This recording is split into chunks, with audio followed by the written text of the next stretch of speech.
Hello hello.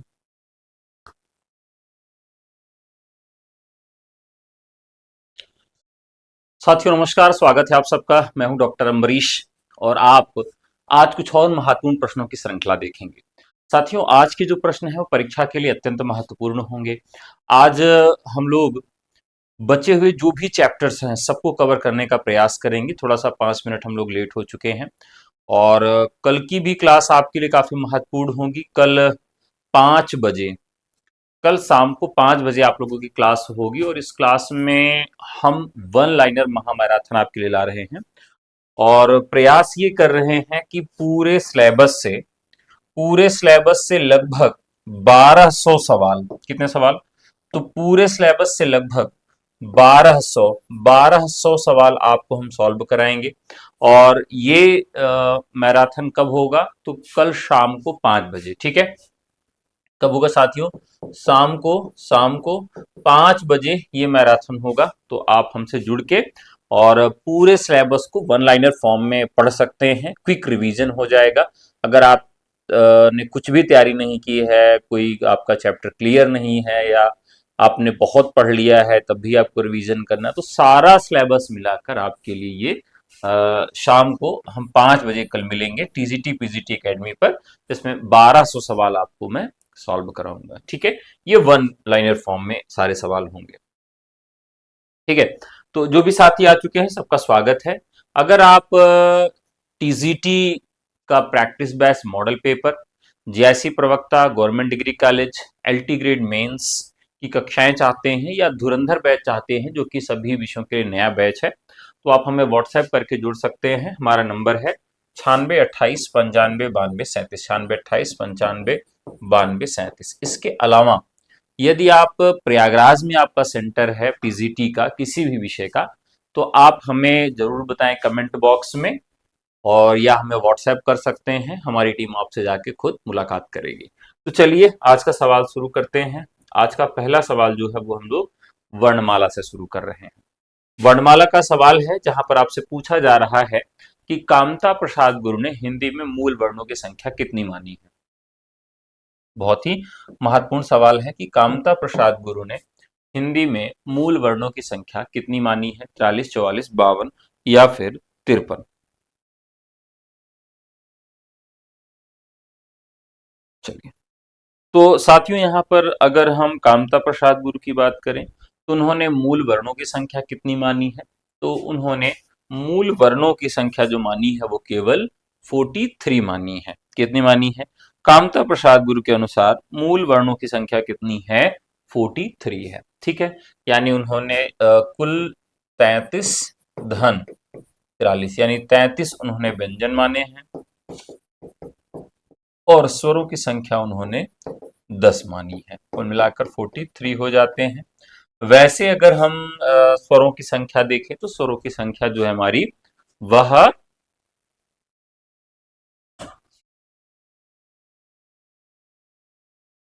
देखिए, one liner marathon तो last day ही कराया जाता है। बाकी 7 घंटे का मैराथन कराया गया है पूरे सिलेबस पे। 7 घंटे का मैराथन है पूरे सिलेबस पे, वो जाके आप देख सकते हैं। ठीक है,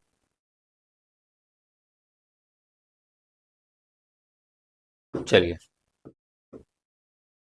आगे बढ़ते हैं। अगला सवाल है किशोरी दास वाजपेयी के अनुसार अयोगवाह ध्वनियां कौन सी हैं? किशोरी दास वाजपेयी के अनुसार, अब यहाँ एक चीज और आप देख लीजिएगा कि अगर हम कामता प्रसाद गुरु की बात करें तो उन्होंने क्या चीज छोड़ी है।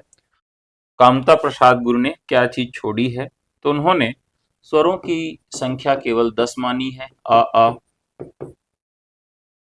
ई उ ऊ उ ऊ ए ऐ ओ और अ।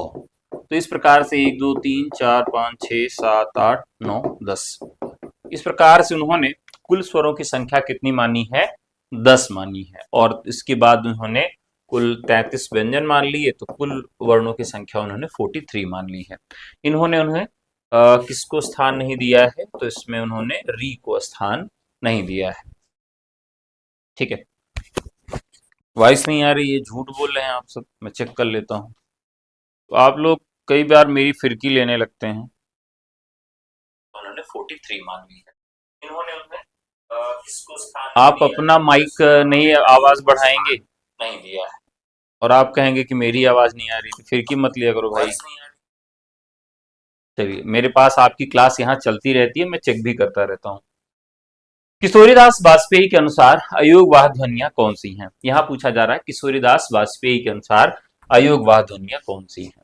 अयोगवाह मैंने बताया था कि जिनका योग स्वर में भी नहीं होता और जिनका योग व्यंजन में भी नहीं होता, इन्हें क्या कहा जाता है? इन्हें क्या कहा जाता है? इन्हें साथियों अयोगवाह कहा जाता है। यानी जिसका भी योग स्वर और व्यंजन दोनों के साथ नहीं होता है, उनको अयोगवाह व्यंजन कहा जाता है। ठीक है, अब अयोगवाह व्यंजन हो गया। अयोगवाह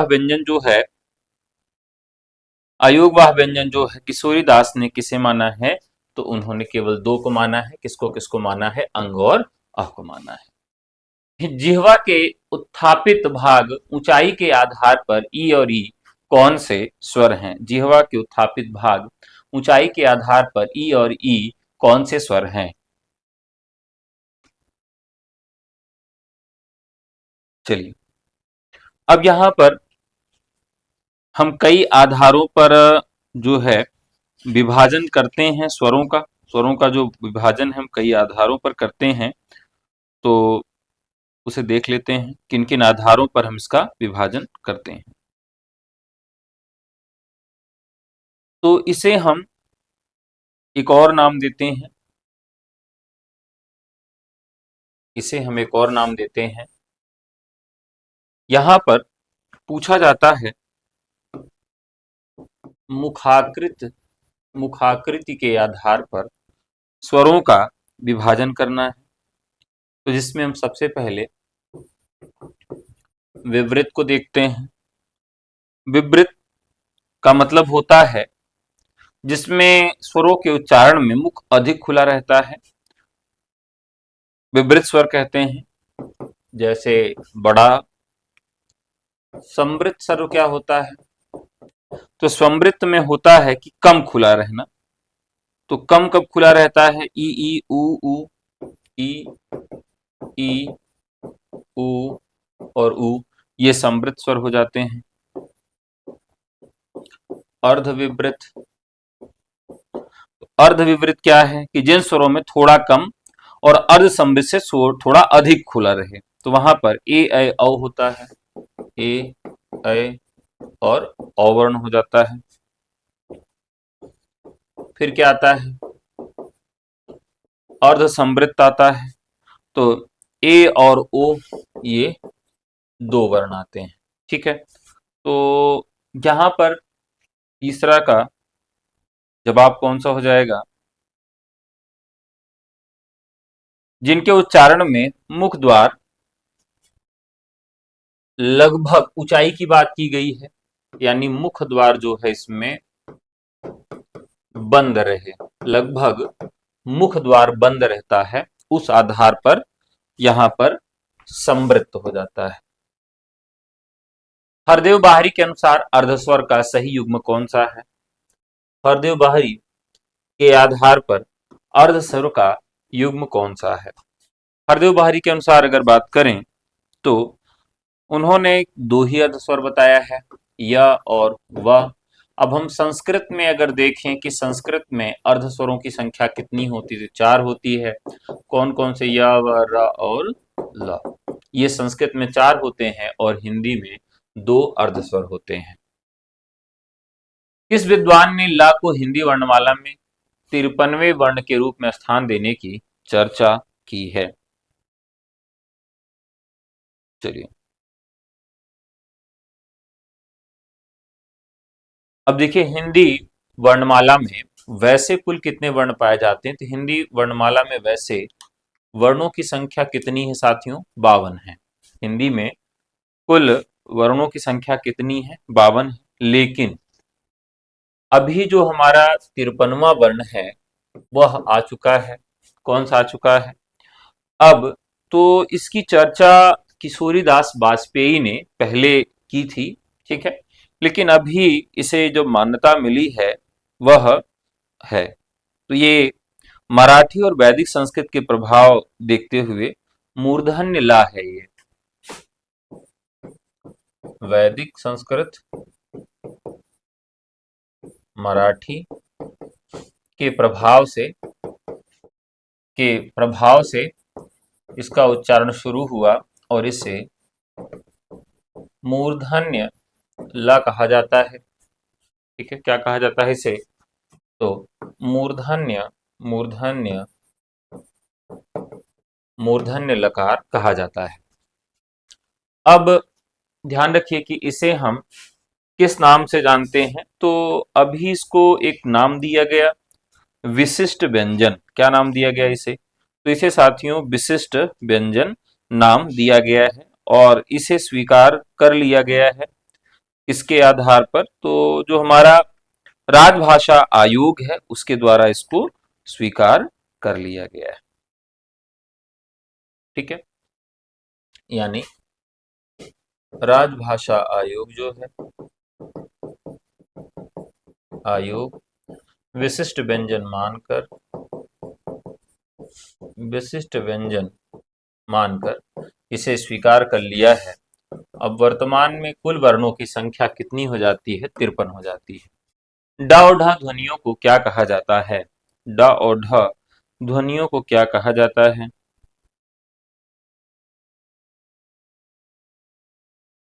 अब ध्यान रखिएगा, इन्हें उच्छिप्त या ताड़न जात कहा जाता है। इन्हें उच्छिप्त या,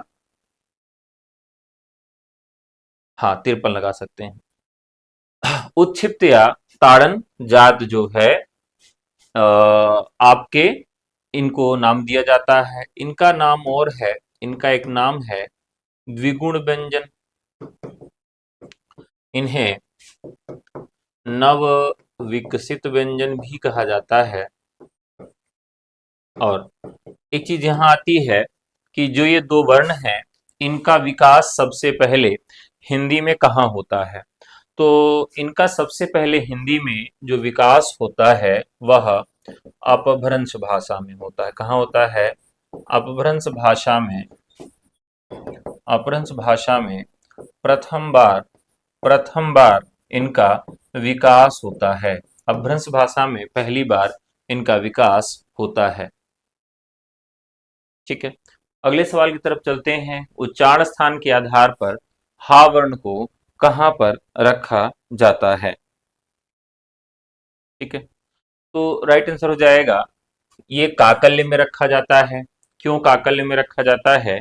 क्योंकि इसका उच्चारण लगभग जो है वह स्वरों के जैसे होता है। तो इसको स्वर यंत्र मुखी भी कहा जाता है और काकल्य भी कहा जाता है। तो दोनों तरह का सवाल बन सकता है कि स्वर यंत्रमुखी या फिर काकल्य के नाम से कौन जाना जाता है? स्वर यंत्रमुखी और काकल्य के नाम से कौन जाना जाता है? यहाँ सवाल बन सकता है।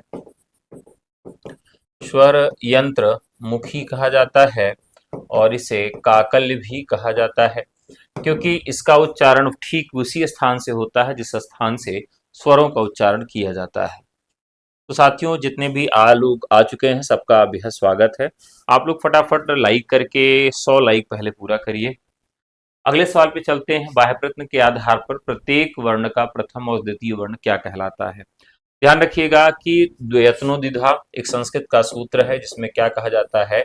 यत्नो द्विधा, यानी यत्न जो होते हैं दो प्रकार के होते हैं। एक प्रयत्न होता है बाह्य प्रयत्न और एक होता है अभ्यंतर प्रयत्न। ठीक है, दो प्रकार के प्रयत्न पाए जाते हैं। अब यहाँ पर अघोष वर्णों जो सवाल पूछा गया है, प्रत्येक बाह्य प्रयत्न के आधार पर प्रथम और द्वितीय वर्ण क्या कहलाता है?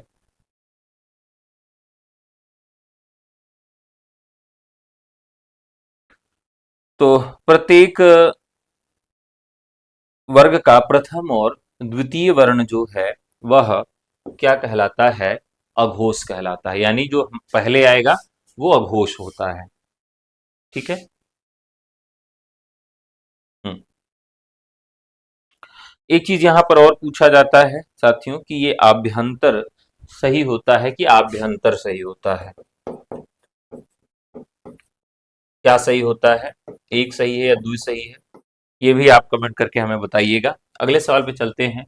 जिह्वा की क्रियाशीलता के आधार पर मध्य स्वर कौन सा है? जिह्वा की क्रियाशीलता के आधार पर मध्य स्वर कौन सा है? ध्यान रखिएगा, जब हम जिह्वा की स्थिति के आधार पर स्वरों का विभाजन करते हैं तो ऐसे एक जीभ बना लीजिए, ठीक है, ये जीभ बना लीजिए और ये आपका क्या हो जाएगा, ये आपकी क्या हो जाएगी साथियों, ये आपका काकल्य हो जाएगा। यहाँ पर ये काकल्य हो जाएगा, यानी जिह्वा का आगे का भाग है और ये जिह्वा का सबसे अंतिम भाग है।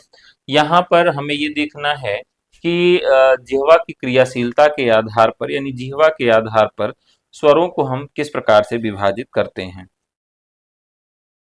चलिए, तो इसको हम अग्रस्वद, अग्र, मध्य, पश्च, इस तरह से तीन स्थितियों में इसको हम बांटते हैं। कैसे याद रखेंगे? तो बहुत आसान है इसको याद करना। ई ई ए ऐ, ई ई ए और ऐ। दूसरा जो इसका मध्य वाला भाग है उसे हम अ के नाम से जानते हैं और बाकी जो बच रहा है सबसे अंत वाला वह क्या हो जाता है, उसे हम पश्च के रूप में जानते हैं। तो उ ओ औ और आ, उ ओ औ आ और ये हमारा फारसी स्वर जो है। अब यहां पर देखिए कैसे याद रखेंगे, ज्यादा लंबा जीव हो गया है, चलिए कोई बात नहीं, भी काट देंगे। तो यहाँ पर ये जो हमसे पूछा जाएगा कैसे याद रखेंगे, तो जब हमारी जीभ होती है वैसे भी बहुत बोलती है, बहुत चलती है, तो इस पे एक मुहावरा भी बनता है कि तलवे से जीभ लगना, यानी तालू से जीभ लगने का मतलब होता है कि यदि आपकी तालू से जीभ लगती है, इसका तात्पर्य होता है कि आप चुप रहते हैं, और तालू से जीभ नहीं लगती तो आप लगातार बोलते रहते हैं। तो आपके सामने अगर कोई चीज होती है तो क्या कहते हैं, कहते हैं ई ए, मतलब कोई भी चीज अगर आपके सबसे आगे है तो आगे वाली चीजों के लिए हम ई ए और ऐ, जैसे किसने मारा, ए मारे, ए मारेन है ना, अवधि में बच्चे कहते हैं कि गुरुजी ए मारेन, ई, ई चीज हमको चाहिए, तो ई और ए आ जाता है। जब हम मध्य में आ जाते हैं तो केवल अ आता है, ठीक है, मध्य में कैसे, अ, आराम जब आ गया, आप खाना खा लिए खूब तो कहते हैं आह बड़ा मजा आया। फिर अंत में आ जाता है पश्च, पीछे वाले से क्या क्या है, तो पीछे वाले से ओ और आ और फारसी स्वर जो आ जाता है। फारसी स्वर जो है यह भी हमको याद रखना है कि फारसी स्वर का जो उच्चारण होता है वो आधे ओ के जैसे होता है, यानी किसी भी वर्ण का उच्चारण ओ जैसे होता है तो उसका आधा जब कर देते हैं तो ओ का जो आधा हो जाता है वो अ हो जाता है। क्लियर है? चलिए आगे बढ़ते हैं। लुंठित या प्रकंपित व्यंजन किसे कहते हैं? लुंठित या प्रकंपित व्यंजन किसे कहते हैं? र के उच्चारण में जीभ जो है जब वो तालू से टकराती है तो बेलन की तरह लुढ़कती है। और अब देखिए यहां पर जब हम किसका उच्चारण करते हैं, लुंठित या प्रकंपित व्यंजन की बात करते हैं, तो ये र व्यंजन है, ठीक है। र व्यंजन जो है जब इसका हम उच्चारण करते हैं तो ये हमारी जिह्वा जाके यहां पर ऐसे टकराती है, किसका उच्चारण करते समय, र की तरह। तो जब ये से हम करते हैं तो ये जिह्वा जो हमारी ऐसे बेलन के जैसे लुढ़कती जाती है पीछे की तरफ, जिसके वजह से हम इसको लुंठित और प्रकंपित व्यंजन के नाम से जानते हैं। तो राइट आंसर हो जाएगा र। वायु प्रक्षेप प्राण तत्व के आधार पर वर्ग का दूसरा और चौथा वर्ण कौन सा होता है?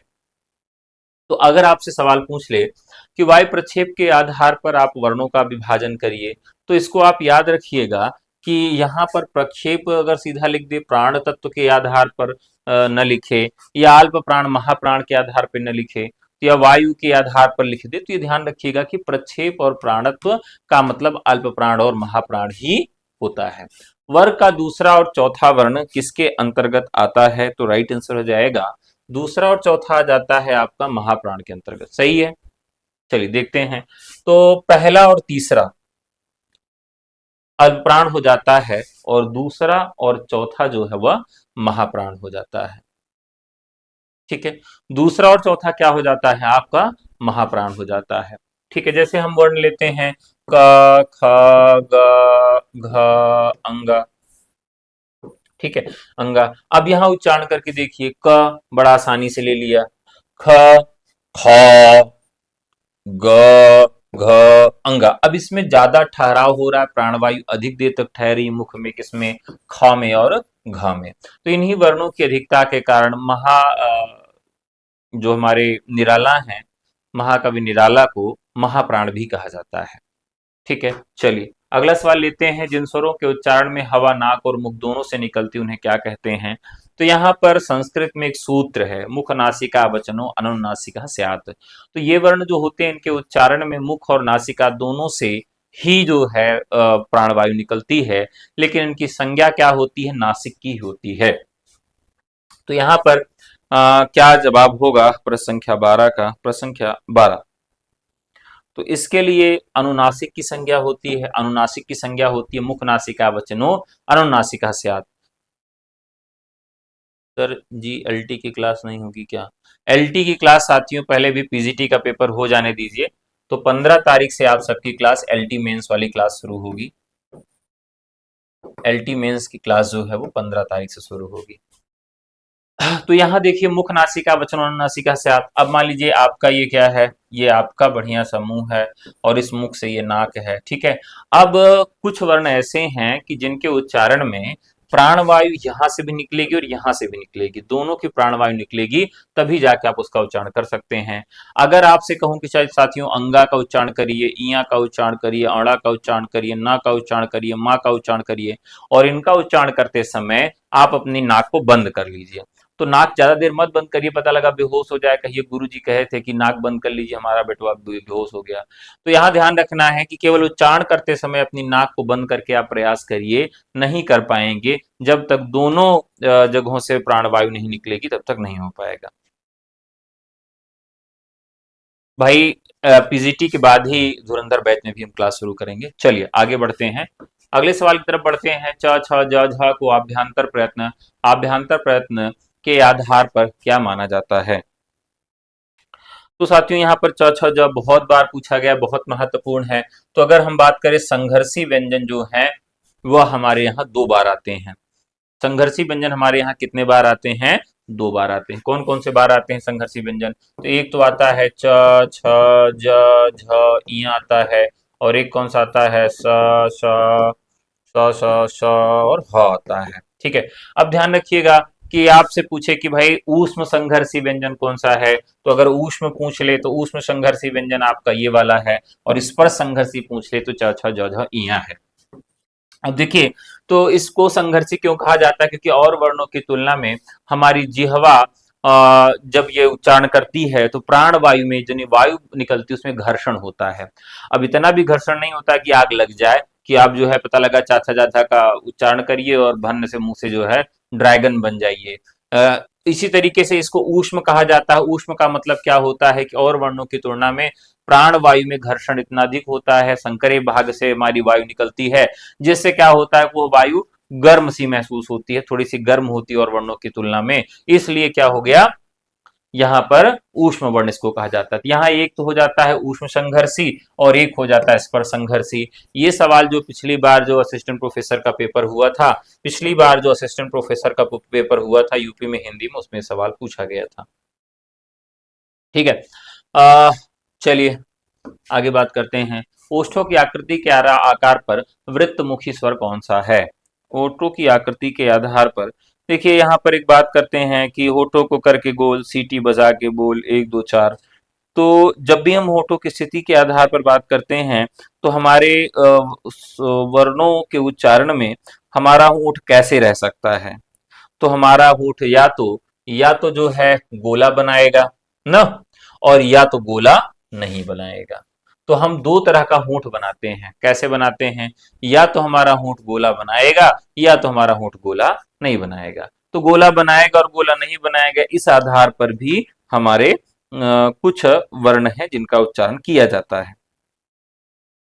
तो अब यहाँ आप 14 का जवाब देखिए कि वृत्तमुखी स्वर कौन सा है, तो यहाँ पर राइट आंसर हो जाएगा आपका डी। अब देखिए, वृत्तमुखी का मतलब है कि आप जब भी बोलते हैं तो हमारा ओठ गोल हो जाता है। कैसे गोल हो जाएगा? चलिए देखते हैं। हमने कहा उ ऊ, ओ, तो ऊ और ओ का उच्चारण जब हम करते हैं तो हमारा ऊंट कैसा हो जाता है, गोला हो जाता है। अब अगर हम देखें अ का उच्चारण करें, आजा तुझको पुकारे मेरे गीत रे, मेरे मीत रे, ओ मेरे मितवा। अब देखिए इसमें एक ही वर्ण मतलब दो तीन वर्ण आ जा रहे हैं, उच्चारण के आधार पर हम देखें कैसे गाना गाते हैं। आजा तुझको, आ, आ जब कह रहे हैं तो मुंह फैला हुआ है। आजा तुझको, तू आ गया तो ऊ की मात्रा आ गई। तुझको पुकारे, ए मुंह खुला हुआ है।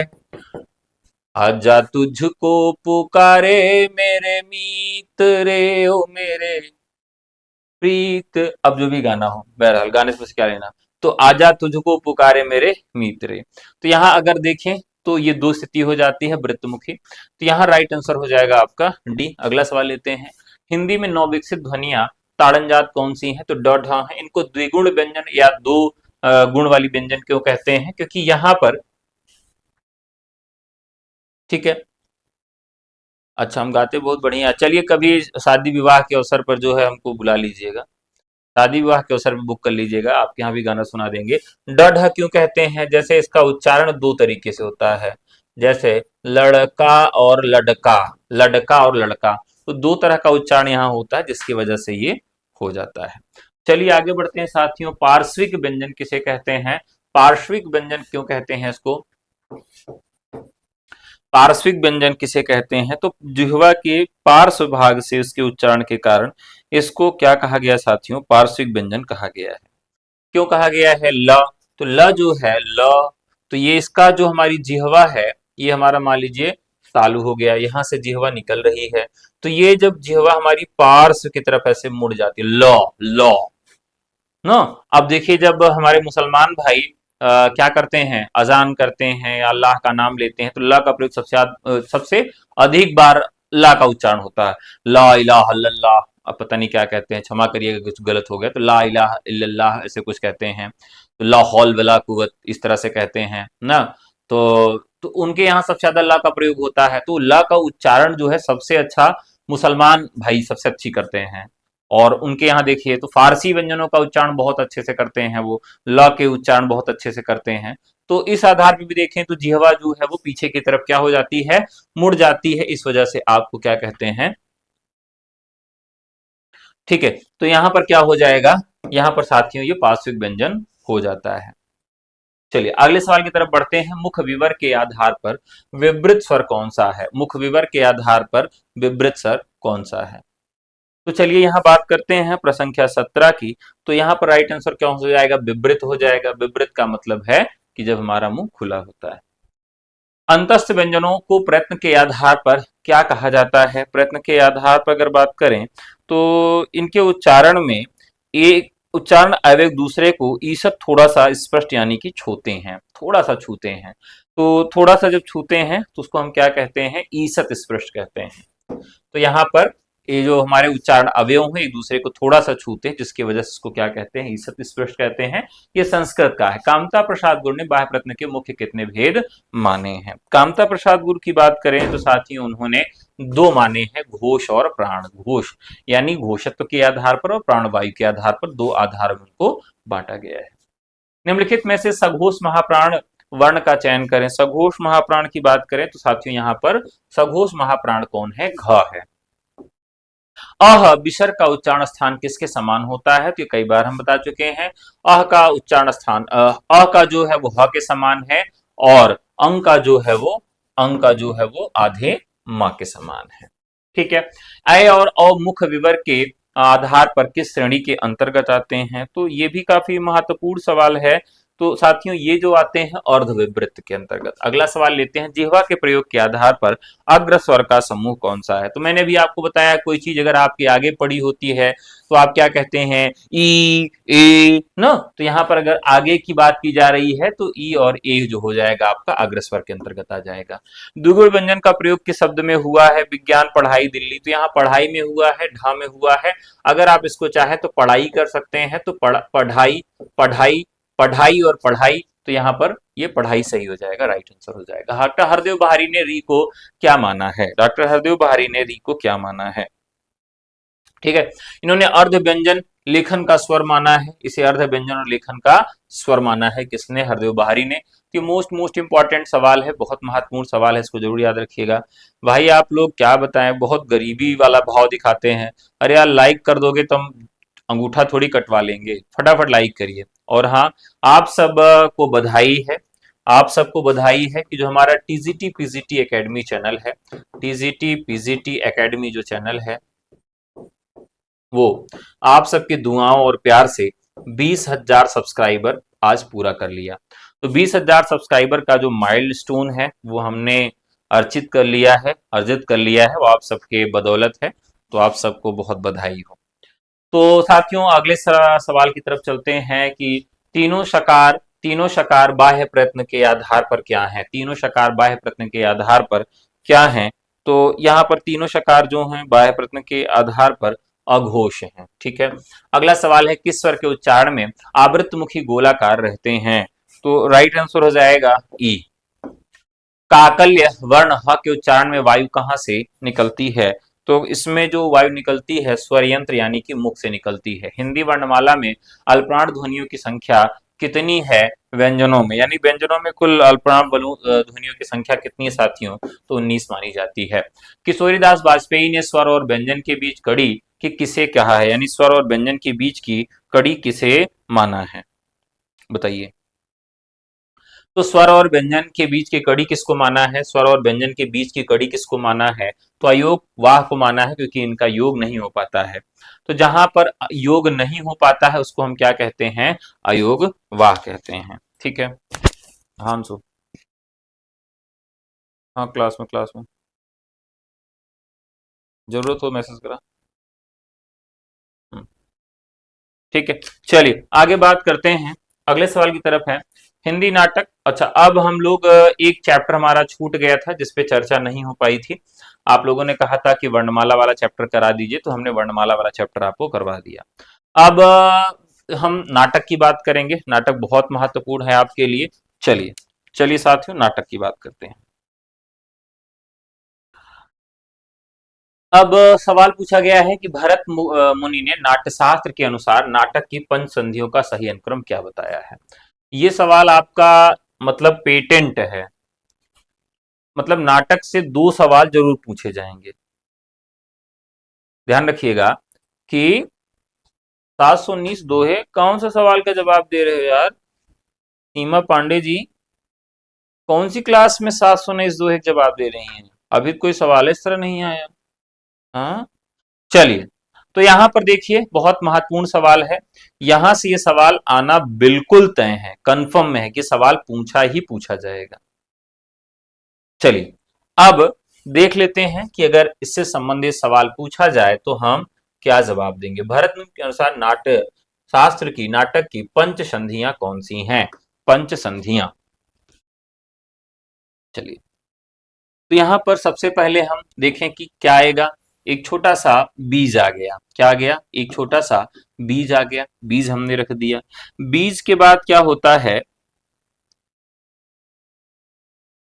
अच्छा, तो इसमें सबसे पहले देख लेते हैं हमारा क्या हो जाएगा, मुख हो जाएगा।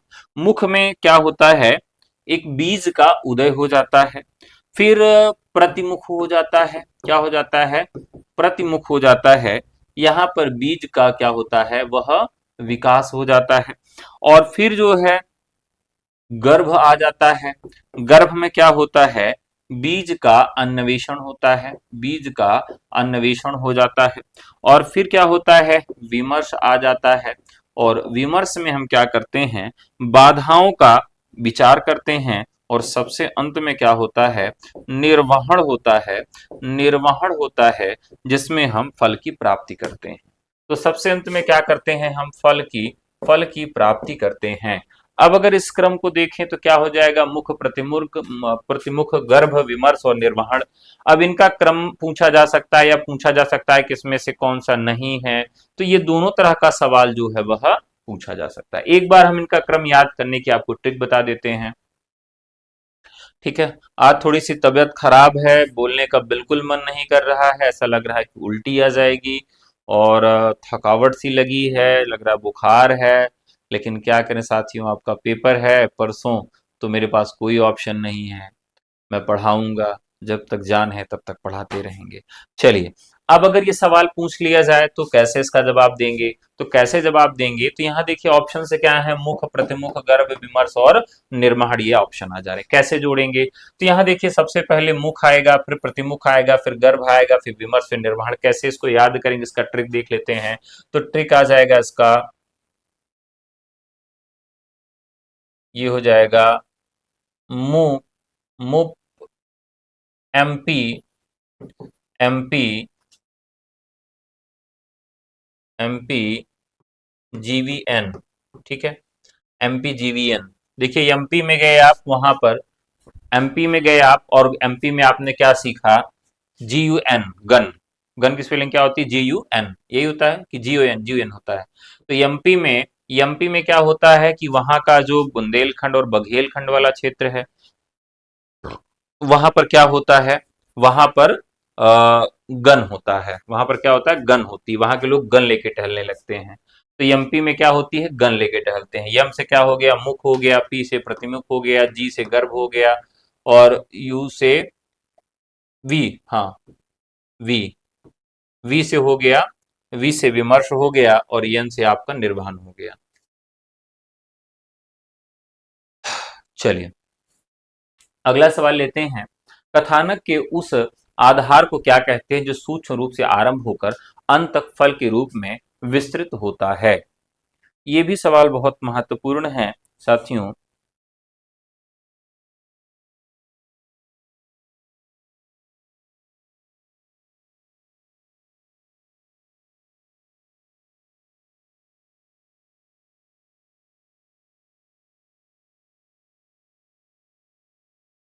देखिए नाटक में जब हम कथानक की बात करते हैं, तो यहां से सवाल आना एकदम कन्फर्म में है। अब जो सूत्र याद कर लिया है उसके लिए तो कोई दिक्कत ही नहीं है। हाँ, अब ये क्या होता है साथियों, ये पांच अर्थ प्रकृतियां हैं, इनकी संख्या कितनी है, ये पांच अर्थ प्रकृतियां हैं। कौन कौन सी, बीज, बीज, बीज बिंदु, पताका और प्रकरी। बीज बिंदु, बीज बिंदु और पताका, प्रकरी, ये पांच प्रकार की अर्थ प्रकृतियां हैं। और इन पांचों को अगर देखें, तो ये बीज जो है, ये कथा की शुरुआत करती है सबसे पहले।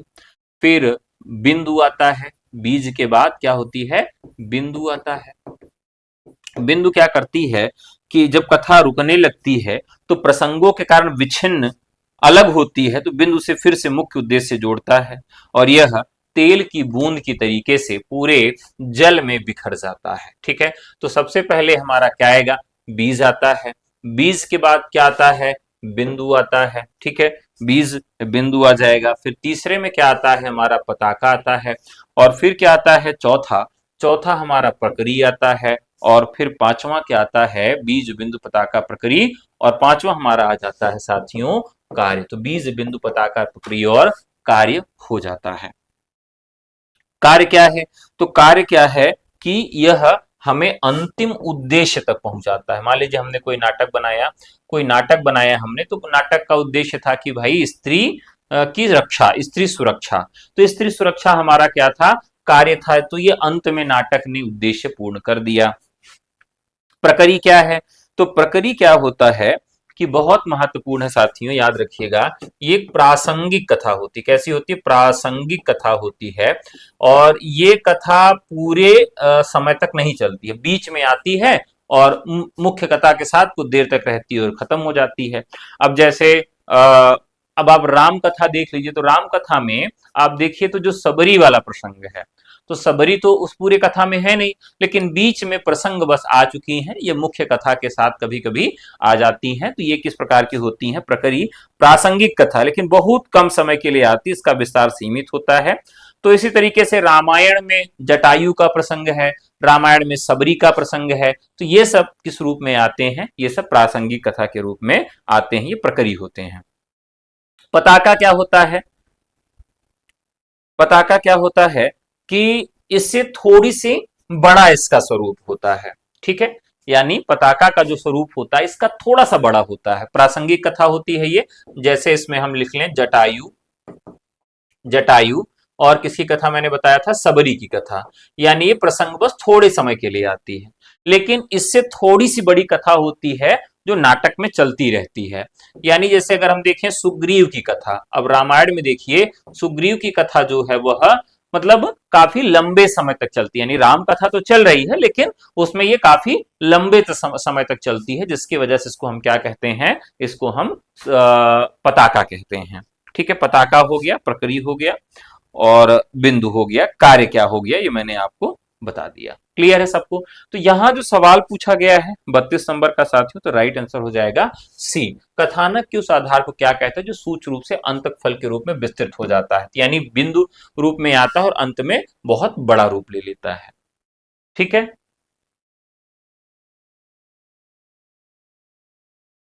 हाँ ठीक है, बढ़िया। कार्यावस्थाओं के अंतर्गत प्रत्याशा का क्या अर्थ है? अब ध्यान रखिएगा, कार्यावस्था से भी सवाल आपके यहां पूछा जाएगा। कार्यावस्था, तो बीज बिंदु पताका प्रक्रिया और कार्य, इसको भी अगर याद करना हो तो कैसे याद रखेंगे? वहां हमने यमपी गुण याद किया था, यहां कैसे याद करेंगे इसको, यहां इसको हम कैसे याद रखेंगे? तो बीज बिंदु, बीज, बीज, बीज बिंदु, बीज बिंदु पताका प्रकरी और कार्य, ये हो गई बीज बिंदु पताका प्रकरी कार्य। तो बीबी पीपी के, ध्यान रखिएगा। अब ये क्या हो गया कि बीबी जो होती है वो क्या करती है, जब आप कोई भी गलती कर देते हैं तो गालियां देती है। कैसे गाली देती है? तो बीबी पी के गालियां देती है। कैसे देती है? बीबी पी के, क्या पी के? अब दारू पी ले या पानी पी ले, तो वैसे जब गाली देती है तो कैसे देती है? वह आपको गाली देती है पी के, तो यानी बीबी पी के गाली देती है।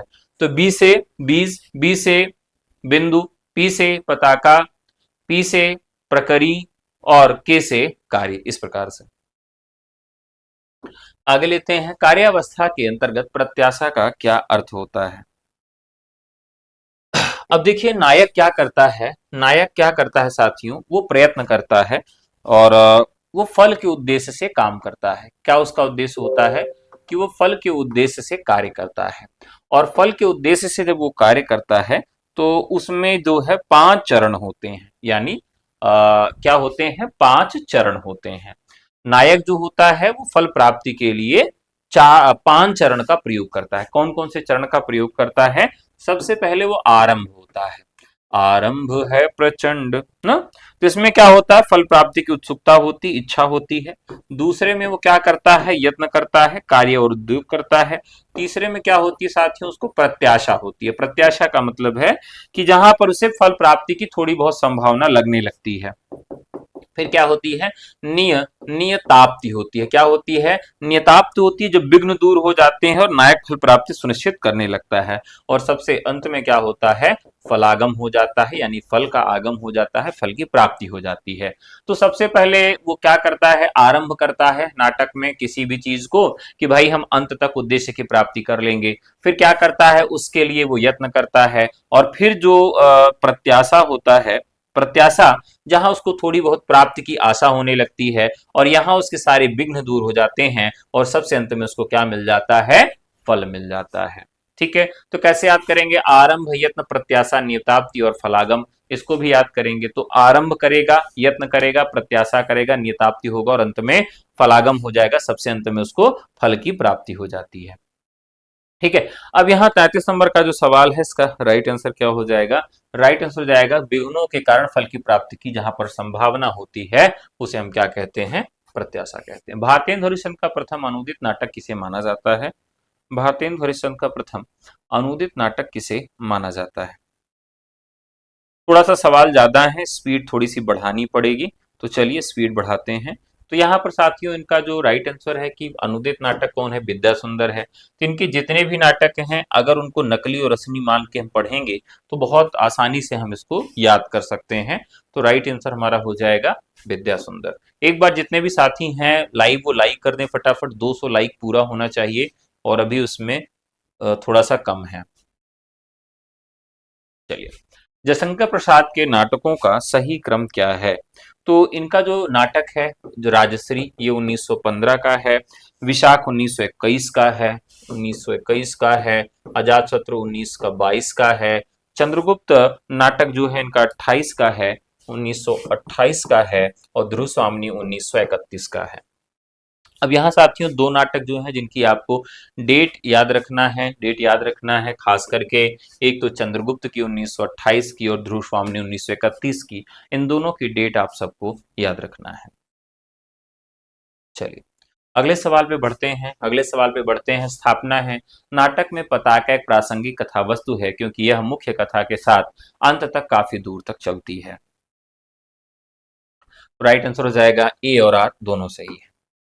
हिंदी का प्रथम मौलिक नाटक नहुस के रचनाकार कौन है? तो यहाँ ध्यान रखिएगा, तो भारतेंद्र चंद के जो पिताजी हैं गोपाल चंद गिरधर दास, ये ही माने जाते हैं। दुर्स्वामी नाटक का मुख्य वर्ष है, थीम क्या है? तो बात करें तो अनमेल विवाह, स्त्री पुनर्विवाह, मोक्ष की समस्या इत्यादि ध्रुस्वामिनी को माना जाता है। अर्थ प्रकृति और कार्यावस्था के मेल से जो अवस्था बनती है उसे क्या कहा जाता है? चलिए अब बताइए, बहुत महत्वपूर्ण है। तो यहाँ ध्यान रखिएगा कि जो हमारी अर्थ प्रकृतियां होती हैं उनकी संख्या 5 है। कार्यावस्था जो है इनकी संख्या 5 है। और इनके जोड़ से क्या बनती है? तो संधि बनती है। क्या बनती है? संधि बनती है। अगला सवाल है, लक्ष्मी नारायण मिश्र के नाटकों में जैसे सिंदूर की होली का मुख्य स्वर क्या है? तो इन्हें हिंदी में क्या माना जाता है? समस्या नाटक, यानी इब्सन का प्रभाव है इनके नाटकों पर। पूछा भी जाता है कि किसके नाटकों पर इब्सन का प्रभाव है, तो यह इनके नाटकों पर इब्सन का प्रभाव है और यह समस्या नाटक है। मोहन राकेश के नाटकों का सही अनुक्रम क्या होगा? तो यहाँ आषाढ़ का एक दिन ध्यान रखिएगा 1958, जो कि कालिदास के जीवन पर आधारित है। आधे अधूरे 1963 का है। आधे अधूरे 1963 का है। और लहरों के राजहंस यह 1969 का है। सही है। आधे अधूरे, अच्छा 1963 और आधे अधूरे 1969 का है। पत्रों के संवाद में जब कोई बात केवल दर्शकों के लिए हो और मंच पर उपस्थित अन्य पात्र न सुने तो उसको क्या कहते हैं? बहुत महत्वपूर्ण है।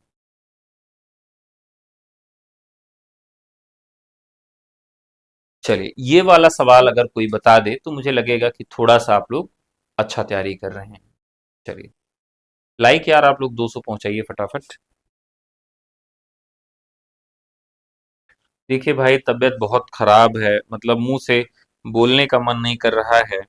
और आपके लिए मैं खड़ा हूं क्योंकि ये बहुत ही क्रूशियल टाइम है। और इस समय आपको पढ़ना पड़ेगा, नहीं पढ़ेंगे तो बहुत पीछे रह जाएंगे।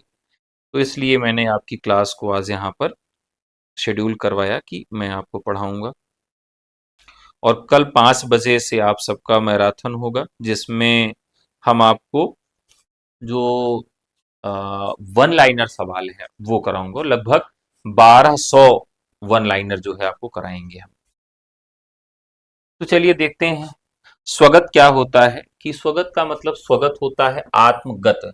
यानी अगर आप पत्र पढ़ रहे हैं तो पत्र पढ़ने का मतलब ये होता है कि भले वो पात्र सुने, मतलब वहां पर बैठे और लोग सुने, लेकिन इसका मतलब ये होता है कि वह स्वयं के लिए है। वो किसके लिए है? स्वयं के लिए है। आधे अधूरे नाटक का मुख्य केंद्र क्या है? आधे अधूरे नाटक का जो मुख्य केंद्र है, मध्यवर्गीय परिवार का विघटन और स्त्री पुरुष संबंधों का तनाव। नाटक के नायक के भेदों में धीरोदात्त नायक की क्या विशेषता है? धीरोदात्त नायक की विशेषता क्या है? तो देखिए ये अहंकारी और मायावी होता है। कैसा होता है?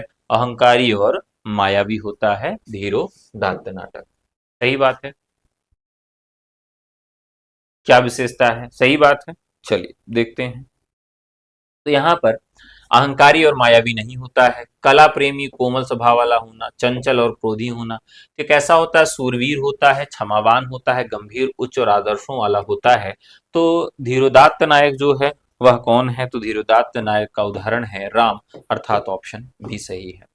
स्थापना है कि अंधा एक गीति नाट्य है, और इसकी रचना कब होती है? तो इसकी रचना होती है 1954 में।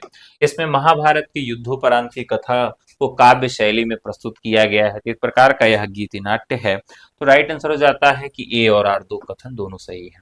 किसी बड़े अंक के भीतर छोटे दृश्यों के विभाजन को क्या कहा जाता है? अभी कल ही हम लोगों ने इसकी चर्चा किया था।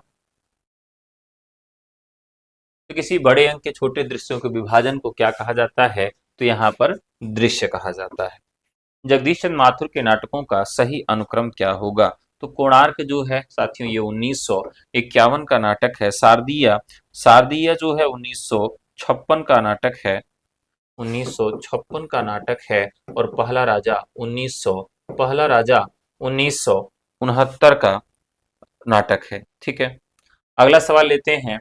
प्रतीकात्मक नाटक ज्योत्सना के रचनाकार कौन हैं? तो सुमित्रानंदन पन्त का यह एक कैसा नाटक है? ज्योत्सना एक प्रतीकात्मक नाटक है। कई बार सवाल इससे पूछा गया है।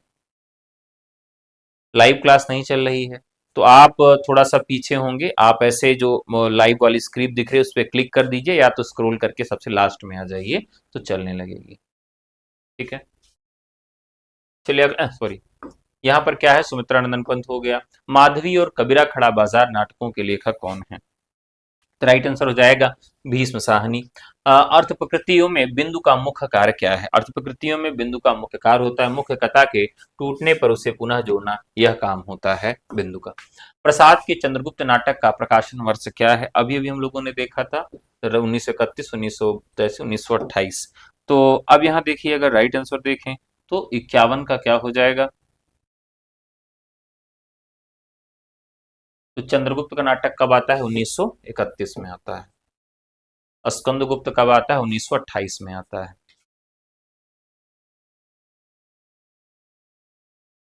वाणी के प्रयोग के बिना केवल अंगों के संचालन किए गए अभिनय को क्या कहते हैं? तो ऐसा जो अभिनय होता है उसको हम क्या कहते हैं? तो उसे हम आंगिक अभिनय कहते हैं। ठीक है। सुरेंद्र वर्मा के नाटकों का सही अनुक्रम क्या होगा? तो सुरेंद्र वर्मा के नाटकों का, बहरहाल आपके यहाँ ये मतलब अनुक्रम बहुत ज्यादा नहीं पूछे जाएंगे। एक आध सवाल पूछ लिया जाए तो वही बहुत है, बाकी आपके यहाँ अनुक्रम नहीं पूछे जाएंगे।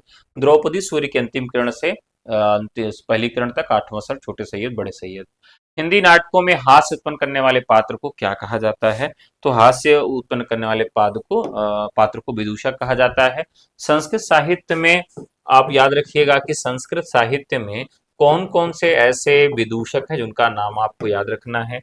जैसे आपसे पूछा जा सकता है कि माढ़व्य, माढ़व्य जो है वो संस्कृत साहित्य के किस रचना का, किस नाटक का जो है वह पात्र है जो कि विदूषक रूप में आता है।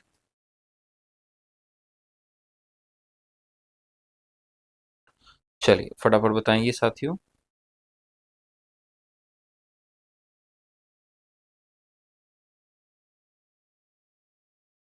चलिए, तो अभी कल ही हम लोगों ने इसकी चर्चा किया था। माढ़व्य जो है संस्कृत साहित्य में देखें तो अभिज्ञान शाकुंतलम में आता है, विज्ञान शाकुंतलम से है इसका। अगला सवाल है, कार्यावस्थाओं के में नियताप्ति का क्या तात्पर्य है? कार्यावस्थाओं में नियताप्ति में फल प्राप्ति के लिए जहां पर कोई भी संदेह नहीं रह जाता है, फल प्राप्ति रहित होती है।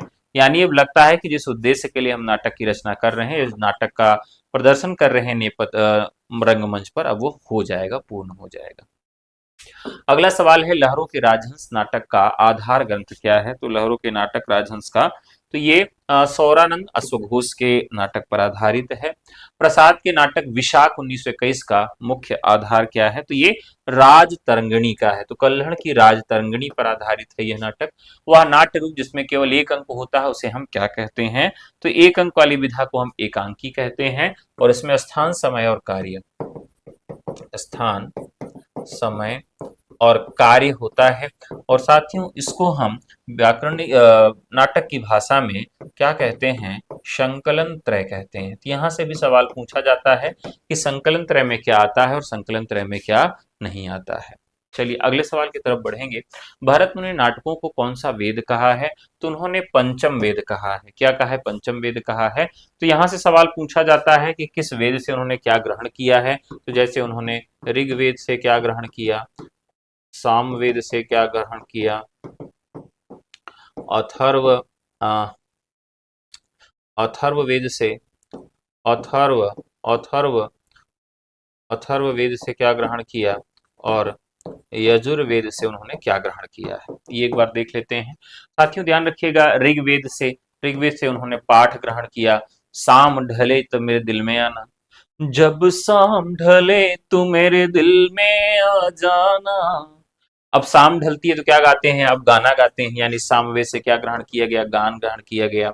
अब ध्यान रखिएगा, जब भी आप अभिनय करने वाले तो यजु करते हैं, यानी अपने हाथ पैर धोते हैं। तो यहाँ अभिनय कहाँ से लिया गया? आपका यजुर्वेद से लिया गया। और अथर्व से क्या लिया गया? आपका रस लिया गया। तो यहाँ से भी सवाल पूछा जाता है कि किस वेद से आपने क्या ग्रहण किया। तो एक गाना है, क्या गाना है?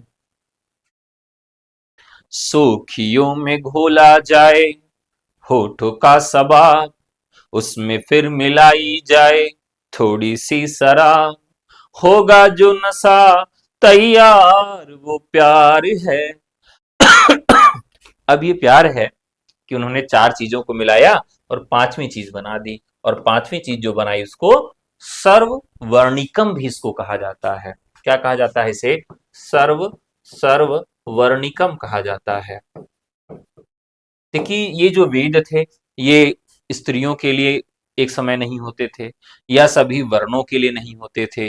तो स्त्रियां और जो वर्ण थे यानी जातियां थी वो हमारी इससे दूर थीं। तो सर्ववर्णिकम इसको इसीलिए कहा गया क्योंकि ये सभी वर्णों के लिए होता है, यानी कोई भी वर्ण का व्यक्ति हो वह कर सकता है। चलिए आगे बढ़ते हैं। आठवां सर्ग नाटक का वर्ण विषय कालिदास की किस रचना पर आधारित है? तो कुमार संभवम पर है। भानुदत्त की रसमंजरी के अनुसार वह नायिका जिसका पति विदेश गया हो उसे हम क्या कहते हैं? चलिए अब ध्यान रखिएगा कि जहां पर अब हम देखें तो नायक छोड़कर चला गया है। नायक क्या करने गया है भाई? कमाने गया है ना। तो अगर नायक छोड़कर कमाने चला गया तो क्या होगा? प्रोषित पतिका नायिका। ठीक है, नायक छोड़कर चला गया है। दस रूपक के आधार पर धीर प्रशांत नायक की श्रेणी में आता है। दस रूपक के आधार पर धीर प्रशांत नाटक कैसा होता है? तो ये बहुत ही शांत और सौम्य स्वभाव वाला होता है। मालती माधव का जो नायक है माधव, वो धीर प्रशांत श्रेणी का है। यह मुख्यतः जो होता है दस धीर प्रशांत नायक जो ब्राह्मण होता है या तो वणिक होता है, दो में से एक हो जाता है। वह नायिका जो अपने गुणों के गर्व के कारण नायक से रूठ जाती है उसे हम क्या कहते हैं? ध्यान रखिएगा। अब ये दो कंडीशन होती है, दो कंडीशन होती है। या तो जो प्रिय है यानी नायक है, प्रिय अथवा नायक है, उससे बेचारे से कोई गलती हो जाती है तो ठीक है, और पहली कंडीशन। और दूसरी कंडीशन क्या होती है कि अपने को ये श्रेष्ठ मानती है। कहाँ मानती है? गुणों में श्रेष्ठ मानती है। और इन दोनों वजहों से क्या करती है? ये रूठ जाती है। कैसे हो जाती है? ये रूठ जाती है। तो ये क्यों रूठ रही है? दो कारणों से रूठ रही है। तो यहां पर क्यों रूठ रही है? सर गद्य का भी विधाएं पढ़ा दीजिए। राजा जी सब पढ़ा देंगे, बस थोड़ा सा समय दे दीजिए। आज बोलने की, खड़े होने की हिम्मत नहीं, फिर भी मैं लेके आया हूँ वीडियो आपके लिए कि पेपर आपका है और सभी गद्य विधाएं भी आपकी कवर हो जाएं, क्योंकि बहुत सारे लोग हैं जो नहीं कर रहे हैं। जो 7 घंटे का मैराथन मैंने करवाया था बहुत सारे लोग नहीं किए थे, फिर भी मैंने कहा कि मैं आज करवा दूंगा। सवाल क्या है कि गुणों में जो श्रेष्ठ है, गुणों में श्रेष्ठ है और प्री नायक की गलती से इन दो कारणों से क्या होती है? वह नाराज हो जाती है, जिसको मानिनी कहा जाता है। वह नायक के भेदों में दक्षिण नायक का मुख्य लक्षण क्या है? तो दक्षिण नायक चतुर नायक है जो नायिका से प्रेम करते हुए पुरानी को सम्मान देता है। अब ये बहुत ही अलग तरह का नायक होता है। यानी एक फिल्म आपने देखी होगी, आई थी, कौन सी फिल्म आई थी? किस किस को प्यार करूं, आई थी ना? किस किस को प्यार करूं। तो अब यहां ध्यान रखिएगा कि किस किस को प्यार करूं का जो नायक है वो दक्षिण नायक है। तो अपनी पुरानी पत्नी के प्रति भी प्रेम भाव बनाए रखता है, नई के प्रति भी प्रेम बनाए रखता है, यानी वो किसी को छोड़ता नहीं है। चलो ठीक है, तुम भी प्यारी है, वो भी प्यारी है, दोनों लोग साथ साथ रहो। चलिए आगे सवाल लेते हैं। रति ग्रंथों के अनुसार स्वकीय नायिका का भेद नहीं है, तो स्वकीय का नायिका क्या होता है? सामान्य नहीं है, मुग्धा, प्रौढ़ और मध्यमा है। वह नायिका जो संकेत स्थल पर नायक के न पहुंचने पर अपमानित महसूस कर दुखी हो जाती है, उसको क्या कहते हैं? तो विप्रलब्धा कहते हैं।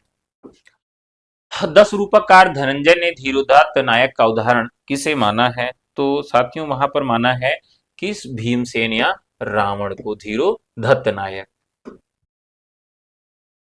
रात्रि के अंधकार में नायक से मिलने वाली नायिका क्या कहलाती है?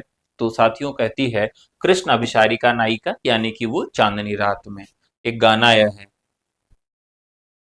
एक गाना आया था, क्या है कि चा गोली चला गया आधी चांदनी रात में धर धर, हरियाणवी गाना है। तो उस गाने में यही आता है कि आधी रात में गोली चला गया। तो कृष्ण अभिसारिका नायिका है। वह पात्र जो नायक के कार्यों में बाधा डालता है, उसका मुख्य शत्रु कौन होता है? तो उसका मुख्य शत्रु कौन होता है? प्रतिनायक होता है, खलनायक होता है। भानुदत्त के अनुसार अगन्या अविवाहिता नायिका किस विधि के अंतर्गत आती है? तो राइट आंसर हो जाएगा परकीय नायिका के अंतर्गत आती है। वह नायिका जिसके पति का अन्य स्त्री के प्रति अनुराग जानकर वह ईर्ष्या और जलन करती है, तो कौन होती है? वो खंडिता नायिका है, कि खंड खंड तोड़ देंगे बेटा अगर कहीं और गए तो। ठीक है। नायक के चतुर्भेदों में धृष्ट नायक का मुख्य लक्षण क्या है? धृष्ट नायक क्या होता है? वह जो गलती करने पर भी निर्लज्ज बना रहे। तो ये तो क्या हो गया, बस एक ही बार जो है उसका हाथी तो पकड़ा था और क्या कर लिया था, हमको बताने चली हो तुम। तो यहाँ पर नायक चतुर्भेदों में चतुर्थ भेदों में धृष्ट नायक क्या है? गलती करने पर वो निर्लज्ज बना रहता है। मुग्धा नायिका की प्रमुख विशेषता क्या है? मुग्धा नायिका क्या होती है? नवीन यौवन का आगमन और अत्यधिक लज्जा होती है, क्योंकि अभी अभी क्या है कि उसकी किशोरावस्था भी गई नहीं है और युवावस्था आ चुकी है। जैसे विद्यापति की नायिका है खोडसी नायिका, खने खन नयन कोन अनुसरई, अभी 16 साल की युवती है, पूरी पूरी तरह से उसको यौनावस्था आई नहीं है और किशोरावस्था गई नहीं है, यानी उसको तरुणी कहा जाता है और वयसंध की तरुणी कहा जाता है। क्या कहा जाता है उसे?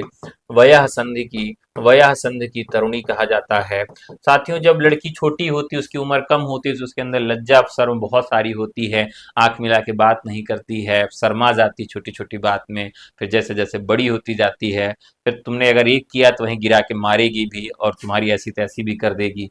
यानी राइट आंसर हो जाएगा मुग्धा नायिका की प्रमुख विशेषता क्या है? नवीन यौवन का आगमन और अत्यधिक लज्जा होती है। ठीक है। वह नायिका जो नायक के आने की प्रतीक्षा में सैया और बहन सजाकर तैयार बैठी रहती है। ध्यान रखिएगा, ये पूरी तैयारी करके रखती है कि आओ राजा जी। हाँ, तो अब राजा जी के तैयारी में बैठी रहती है, सब कुछ सजा धजा के, जिसको वासक सज्जा कहते हैं। आचार्य केशवदास ने कप्रिया में किस आधार पर नायिका के 4 भेद पद्मिनी आदि किए हैं? तो राइट आंसर हो जाएगा जाति यानी कामानुसारी के आधार पर। शठ नायक के संदर्भ में कौन सा कथन सत्य है? तो शठ नायक कपटी होता है।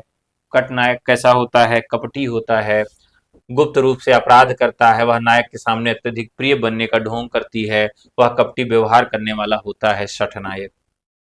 वह नायक जो कलाओं का प्रेमी, सुकुमार और सदा प्रसन्न रहने वाला होता है, उसे क्या कहते हैं? धीर ललित नायक कहते हैं। प्रौढ़ा नायिका के अंतर्गत धैर्य नायिका का लक्षण क्या है? तो प्रौढ़ा के अंतर्गत धैर्य जो होती है, वह वह जो व्यंग के द्वारा अपना क्रोध प्रकट करती है, प्रौढ़ा के अंतर्गत धैर्य नायिका होती है। वह नायिका जिसका पति विदेश से लौट आया हो, उसे क्या कहते हैं? साथियों इसे कहते हैं आगत पतिका। आगत पतिका यानी जिसका पति वापस लौट कर चला आया है, आगत पतिका कहते हैं।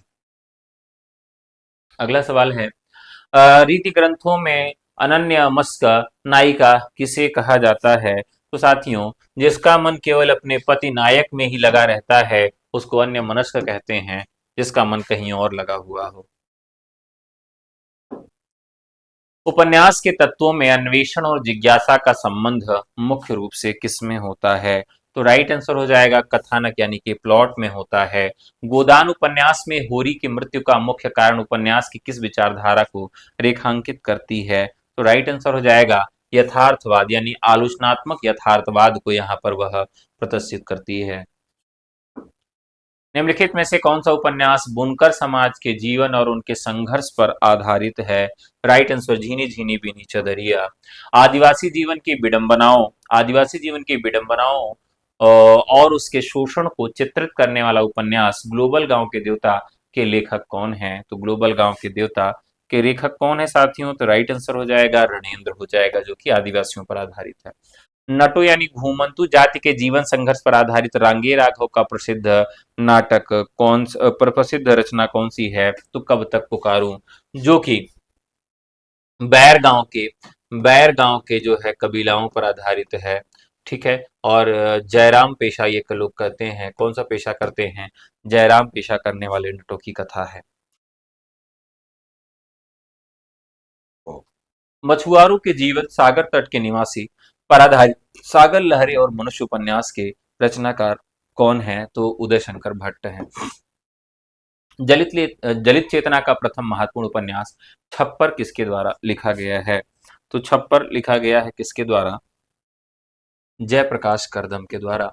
स्त्री विमर्श पर आधारित चाक और अलमा कबूतरी उपन्यासों की लेखिका कौन है? मैत्रेयी पुष्पा। किस उपन्यास को मजदूरों के जीवन का दस्तावेज कहा जाता है और जिसमें कोलकाता के जूट मिल मजदूरों का चित्रण किया गया है? राइट आंसर हो जाएगा महाश्वेता देवी का जूट उद्योग पर आधारित अन्य मजदूरों के संघर्ष की कहानी है। राइट आंसर सी हो जाएगा। अमृतलाल नागर का उपन्यास जो सूरदास के जीवन पर आधारित है लेकिन जिसमें तत्कालीन सामाजिक पात्रों का अद्भुत चित्रण किया गया है। तो राइट आंसर हो जाएगा साथियों उसका खंजन नयन, मोस्ट इंपॉर्टेंट। चलिए साथियों फटाफट लाइक बढ़ाइए। अगला सवाल है, फणीश्वरनाथ रेणु के मैलाचल में वर्ण विषय का केंद्र क्या है? तो ये काफी महत्वपूर्ण है, एक प्रकार से आंचलिक रचना है, उपन्यास है। पूर्णिया जिले के मेरीगंज गांव के अंचल का वर्णन हुआ है। और आंचलिक उपन्यास जो होते हैं इसमें कोई भी नायक नहीं होता है, यह नायक विहीन होता है, नायक नहीं होता है। अगला सवाल है, आपका बंटी उपन्यास में मन्नू भंडारी ने किस मुख्य समस्या को पात्रों के माध्यम से उठाया है? तो ध्यान रखिएगा, इसमें तलाकशुदा दंपति के बच्चे पर पड़ने वाले प्रभाव को दिखाया है। यशपाल का वह उपन्यास जो विभाजन की त्रासदी और सांप्रदायिकता पर आधारित है। तो राइट आंसर हो जाएगा झूठा सच, दो भाग में है। ठीक है। कौन कौन सा? 1958 में पहला, 1960 में दूसरा है। गोबर गोदान का पात्र प्रेमचंद के किस नई विचारधारा का प्रतीक बनकर उभरता है? तो विद्रोह और नई चेतना से युक्त मजदूर और युवा है। निर्मल वर्मा के उपन्यासों में किस विचारधारा का प्रभाव सबसे अधिक दिखाई पड़ता है? राइट आंसर हो जाएगा अस्तित्ववाद और एकाकीपन। दलित जीवन पर आधारित धरती धन अपना उपन्यास के लेखक कौन है? तो राइट आंसर हो जाएगा पंजाब के होशियारपुर जिले के दलितों का शोषण जो है वो दिखाया गया है। पंजाब के होशियारपुर पंजाब के होशियारपुर पंजाब के होशियारपुर का वर्णन इसमें दिखाई देता है। तो धरती धन अपना राइट आंसर जगदीश चंद्र का हो जाता है। बुनकरों की प्रथा पर आधारित जिनी जिनी चदरिया का कार्य क्षेत्र क्या है? तो राइट आंसर हो जाएगा बनारस काशी। बाण भट्ट की आत्मकथा उपन्यास के तत्वों की दृष्टि से किस श्रेणी के अंतर्गत आता है? तो ऐतिहासिक और सांस्कृतिक उपन्यास माना जाता है। मजदूरों की हक की लड़ाई और साम्यवादी विचारधारा से प्रेरित देशद्रोही उपन्यास के लेखक कौन है? राइट आंसर हो जाएगा यशपाल। नारी के अंतर्मन और उसकी देह की पवित्रता के प्रश्न को उठाने वाला उपन्यास चितकोबरा किसकी रचना है? राइट आंसर हो जाएगा मृदुला गर्ग। कहानी के तत्वों में प्रभावान्विति को सबसे महत्वपूर्ण किसने माना है? चलिए अब ये सवाल बहुत महत्वपूर्ण है, आप लोग जल्दी से इसका जवाब देंगे।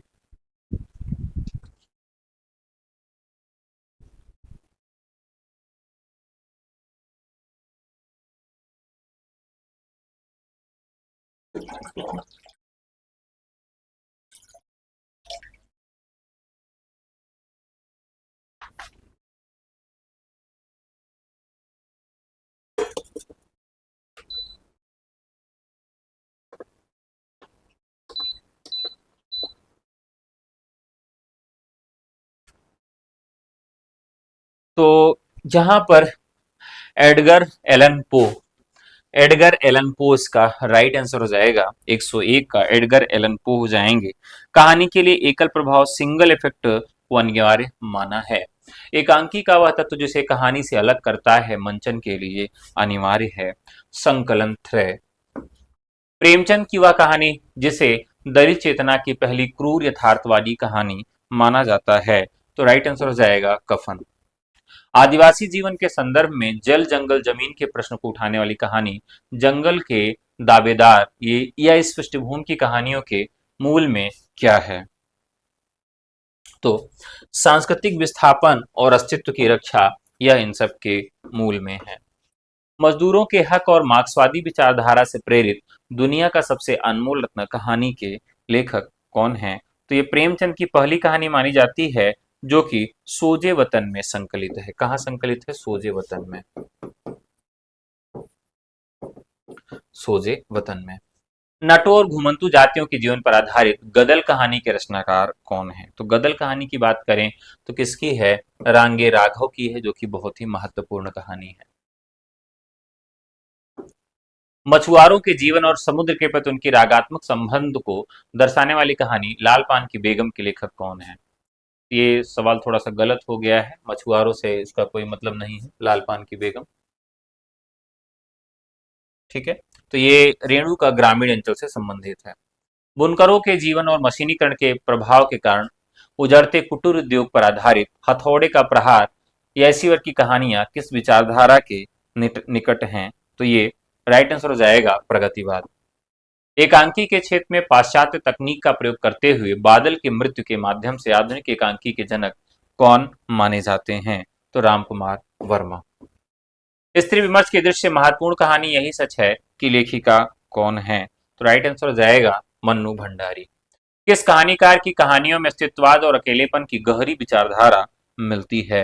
राइट आंसर हो जाएगा निर्मल वर्मा। किसानों की ऋणग्रस्तता और उनकी लाचारी का चित्रण करने वाली प्रेमचंद की प्रसिद्ध कहानी कौन सी है? राइट आंसर हो जाएगा सवा सेर गेहूं। दलित पात्र सीलिया और माता दीन का प्रसंग जो गोदान में भी है, कहानियों के माध्यम से सामाजिक विषमता को उखाड़ने उखाड़ने वाले लेखक कौन हैं? तो राइट आंसर हो जाएगा प्रेमचंद। एकांकी में स्थान, समय और कार्य एकता को क्या कहा जाता है? संकलन त्रय। बौद्धिक, जुगाली और मध्यवर्गीय विसंगतियों पर प्रहार करने वाले तांबे के कीड़े एकांकी के लेखक कौन है? तांबे के कीड़े एकांकी के लेखक कौन है? तो राइट आंसर हो जाएगा बी भुवनेश्वर।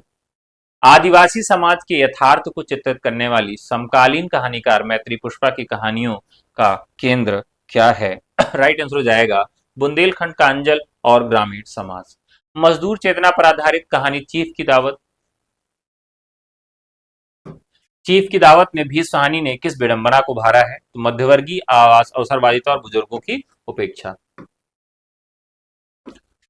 पात्रों का चरित्र चित्रण कहानी में किसके माध्यम से सबसे प्रभावी ढंग से होता है? सबसे प्रभावी ढंग से किसमें होता है? संवादों और क्रियाकलापों से।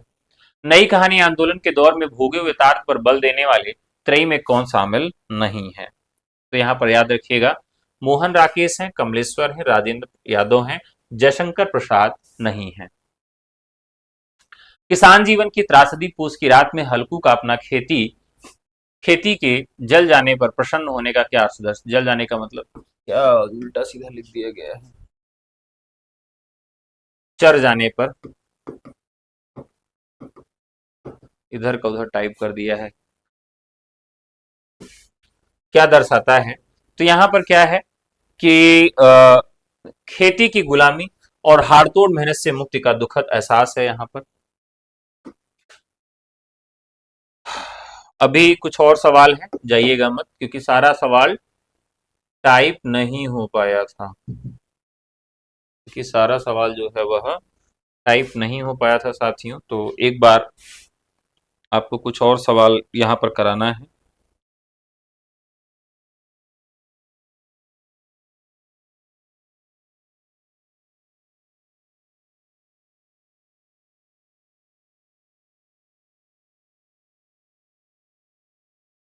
कुछ और सवाल आपको कराना है, अभी 50 सवाल और हैं, तो 50 सवाल और हैं, उसको कर लीजिएगा, फिर जाइएगा आप सब।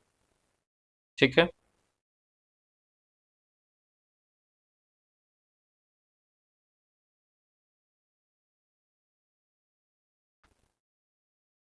50 सवाल और हैं आपके, बस 1 मिनट रुकिएगा, ये भेज दे रहा हूं मैं। तो साथियों, कल आप लोगों के लिए हमने एक सेशन शुरू किया है 5 बजे शाम को, जिसमें वन लाइनर फॉर्म में जितने भी सवाल आपके बन सकते हैं परीक्षा में, उसको हम वहां पर इंक्लूड करेंगे और आपको पूरा पढ़ाया जाएगा। जितना भी घंटे लग जाए, 4 5 या 7 घंटे जो भी लग जाए, तो स्वाभाविक है थोड़ा सा कम ही समय लगेगा, उसमें हम पूरी चीजों को कवर करा देंगे आपका। चलिए, ये हमारा आ गया पीडीएफ, लेते हैं सवालों को अब। तो 120 सवाल से आगे लेंगे।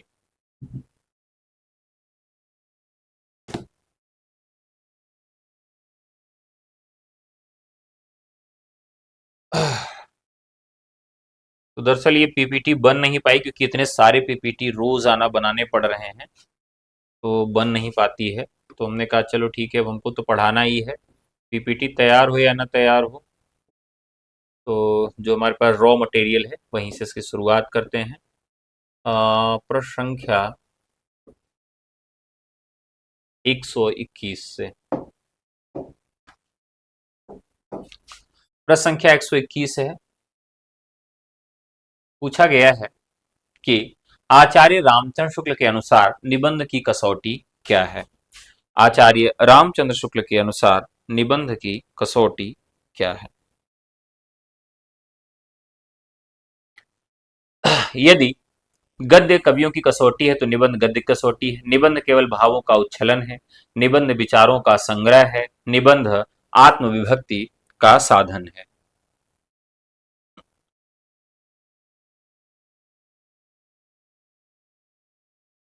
चलिए, तो राइट आंसर हो जाएगा, आचार्य रामचंद्र शुक्ल की बात करें साथियों, तो उन्होंने ये बताया है कि यदि गद्य कवियों की कसौटी है तो निबंध गद्य की कसौटी है। राइट आंसर ए हो जाएगा। चिंतामणि भाग एक में संकलित निबंधों का मुख्य स्वर क्या है। चिंतामणि भाग एक में संकलित निबंधों का मुख्य स्वर क्या है।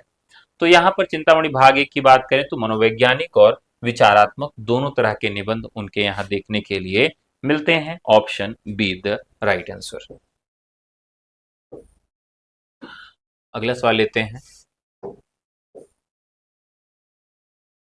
प्रश्न संख्या 124 है। यहाँ पूछा गया है कि द्विवेदी युग के उस निबंधकार का नाम बताइए जिन्होंने मजदूरी और प्रेम तथा आचरण की सभ्यता जैसे कालजयी निबंध लिखे हैं। तो इनका नाम है अध्यापक पूर्ण सिंह। हिंदी में ललित निबंध की परंपरा का जनक किसे माना जाता है। तो इन्हें हजारी प्रसाद द्विवेदी को हिंदी में ललित निबंध की परंपरा का जनक माना जाता है। कुबेर नाथ राय, विद्या निवास मिश्र, हजारी प्रसाद द्विवेदी, विवेकी राय। तो राइट आंसर हो जाएगा हजारी प्रसाद द्विवेदी। अगला सवाल, अगला सवाल है कि सैद्धांतिक आलोचना का आधार स्तंभ किस ग्रंथ को माना जाता है। तो सैद्धांतिक आलोचना का आधार ग्रंथ किसको माना जाता है। नाट्यशास्त्र भरत मुनि, रश्मिमांसा रामचंद्र शुक्ल, कबीर हजारी प्रसाद द्विवेदी, कबीर हजारी प्रसाद द्विवेदी और देव और बिहारी कृष्ण बिहारी। तो सैद्धांतिक आलोचना का आधार ग्रंथ स्तंभ किसे माना जाता है, तो भरत मुनि का जो नाट्यशास्त्र है उसको माना जाता है, यानी ऑप्शन ए सही है। रामचंद्र शुक्ल की आलोचना पद्धति को क्या कहा जाता है। तुलनात्मक आलोचना, व्याख्यात्मक या रसवादी आलोचना, मार्क्सवादी आलोचना या फिर अस्तित्ववादी आलोचना। तो साथियों, रामचंद्र शुक्ल की जो आलोचना है वो व्याख्यात्मक या रसवादी आलोचना माना जाता है। रसवादी आलोचना में अगर देखें तो नगेंद्र का भी स्थान आता है।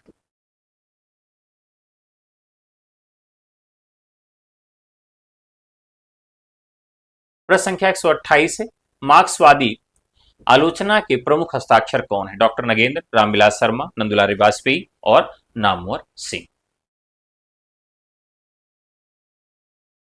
तो इसमें अगर पूछा जाए कि प्रमुख हस्ताक्षर कौन है, तो हैं तो दोनों लोग, हैं तो आपके दोनों लोग, लेकिन अगर प्रमुख हस्ताक्षर पूछेगा तो रामविलास शर्मा होंगे, नामवर सिंह नहीं होंगे। ठीक है, प्रमुख हस्ताक्षर की बात की गई है।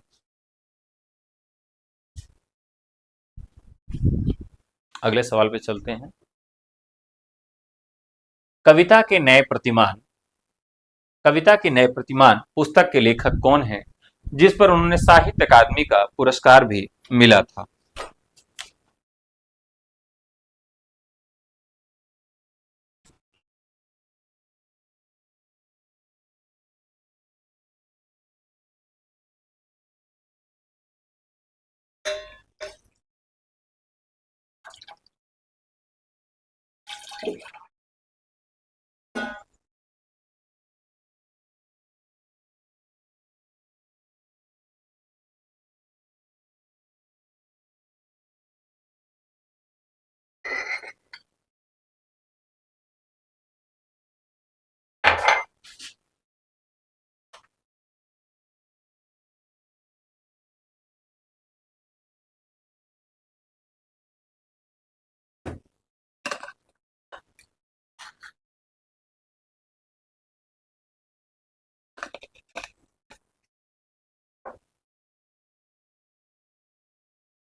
तो चलिए साथियों, क्षमा करिएगा, थोड़ा सा कॉफी लेने चले गए थे।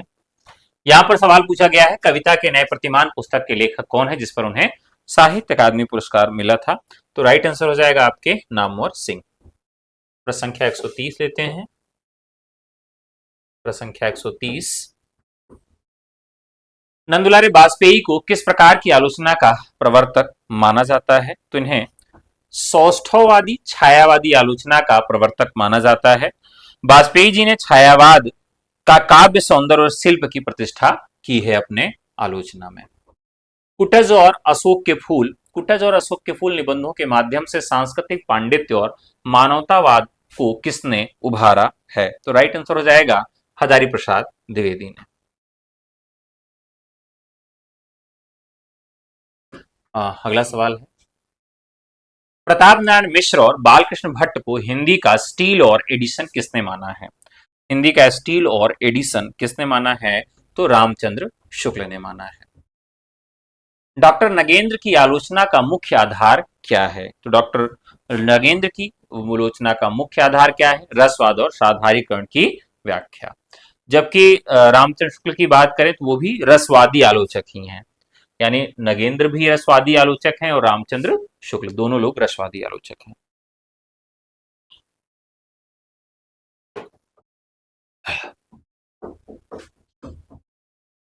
अगला सवाल लेते हैं, प्रश्न संख्या 134,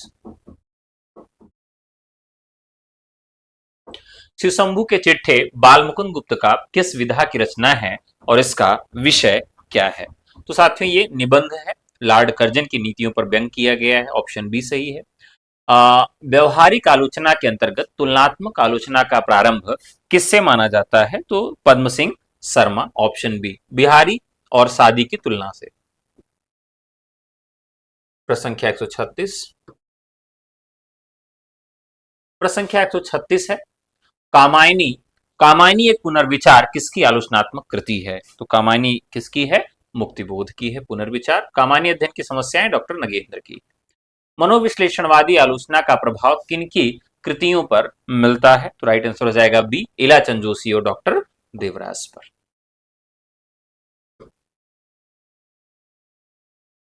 चलिए, प्रश्न संख्या 138, हिंदी आलोचना में साधारणीकरण की नवीन व्याख्या किसने प्रस्तुत की? डॉक्टर नगेंद्र, हजारी प्रसाद द्विवेदी, रामचंद्र शुक्ल और श्याम सुंदर दास। हिंदी आलोचना में साधारणीकरण की नवीन व्याख्या किसने प्रस्तुत की? ये बताइए, ये काफी महत्वपूर्ण सवाल है।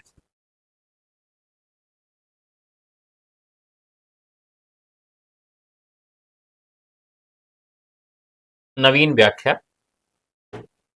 किसने प्रस्तुत की? तो राइट आंसर हो जाएगा ए, डॉक्टर नगेंद्र ने। साधारणीकरण को कवि की अनुभूति का साधारणी मानकर, कवि का साधारणीकरण मानकर इन्होंने नवीन व्याख्या प्रस्तुत की थी। क्या किया था? कवि का साधारणीकरण मानकर नवीन व्याख्या प्रस्तुत की थी।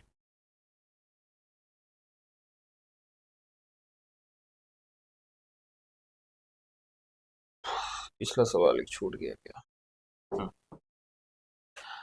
शुक्ल युग के निबंधों की समय सीमा क्या मानी जाती है? शुक्ल युग के निबंधों की समय सीमा क्या मानी जाती है? तो 1920 से 1940 का जो समय है वो शुक्ल युग के निबंधों की समय सीमा मानी जाती है। दूसरी परंपरा की खोज पुस्तक किस आलोचक पर केंद्रित है? तो दूसरी परंपरा की खोज पुस्तक किस आलोचक पर केंद्रित है? तो राइट आंसर हो जाएगा दूसरी परंपरा की खोज, राइट आंसर हो जाएगा हजारी प्रसाद द्विवेदी, लेखक नामवर सिंह। अगला सवाल है, हिंदी की प्रथम आत्मकथा किसे माना जाता है? हिंदी की प्रथम आत्मकथा किसे माना जाता है? तो अर्धकथानक बनारसी दास जैन, जो कि ब्रज भाषा में है।